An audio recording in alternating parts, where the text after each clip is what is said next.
How did just 168 Spanish soldiers bring down an empire of over 10 million people? The Inca Empire was one of the largest and most advanced civilizations in the world. And yet in just a few short years, it collapsed.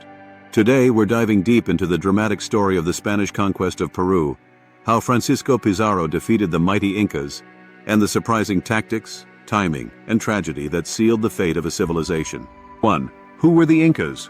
The Inca Empire, known as Tawantinsuyu, stretched across modern-day Peru, Ecuador, Bolivia, Chile, and parts of Argentina.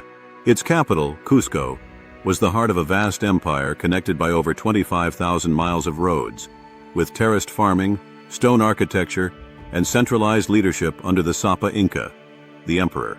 At its peak, it rivaled any European state in terms of administration and infrastructure. 2. Enter Francisco Pizarro. Born poor in Spain, Pizarro dreamed of riches in the New World. In 1532, he and fewer than 200 men landed on the coast of Peru after multiple failed expeditions. Their target? The gold-rich empire of the Incas. 3. The Inca Empire was already in crisis. When the Spanish arrived, the Incas were reeling from a civil war between two brothers, Atahualpa, ruler in the north, Huáscar, ruler in the south.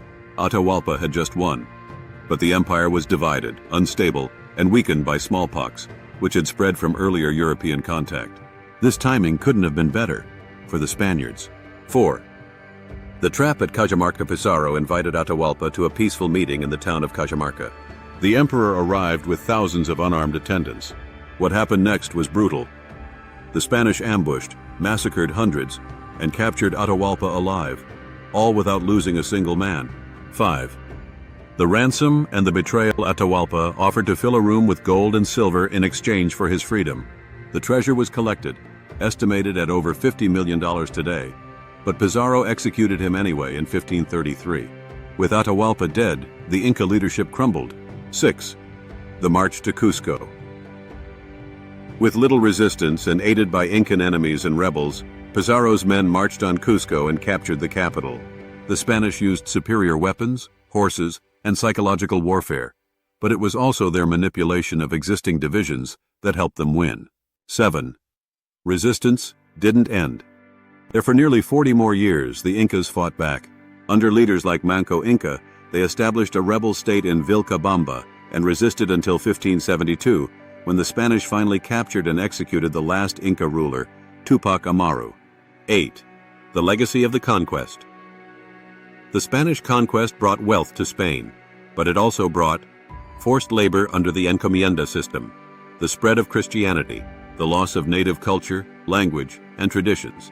Yet even today, Incan influence lives on, in the Quechua language, traditional textiles, and the enduring stonework of cities like Machu Picchu.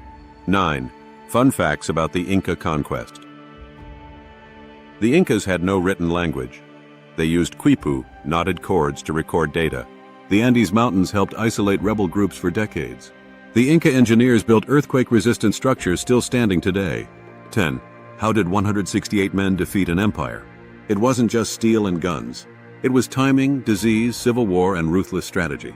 Pizarro didn't just conquer by force. He conquered through manipulation, deception, and playing a fragile empire against itself. The fall of the Inca Empire wasn't just a military defeat.